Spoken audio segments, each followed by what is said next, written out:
Izimpawu ezinhlanu ezibalulekile zomdlavuza wesisu. Inombolo yokuqala. Ubuhlungu esiswini sakho, ikakhulukazi ubuhlungu esiswini, obukhula ngemva kokudla. Ubuhlungu esiswini obungafanana nokushisa kwenhliziyo, bungaba uphawu olungaphansi komdlavuza wesisu. Inombolo yesibili, ukuhlanza. Ukuhlanza ikakhulukazi, okuqukethe ukudla okungagayiwe, noma igazi. Inombolo yesithathu, i-black tarry motions, esiyibiza ngokuthi imelena.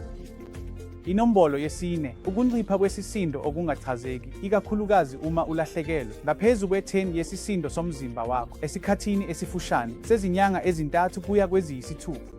Inombolo yesihlanu, ukwaneliseka ngokushesha, noma ukuvuvukala esiswini sakho noma ubuzizwa ugcwele esiswini sakho, futhi kuyisibonakaliso esibalulekile somdlavuza wesisu.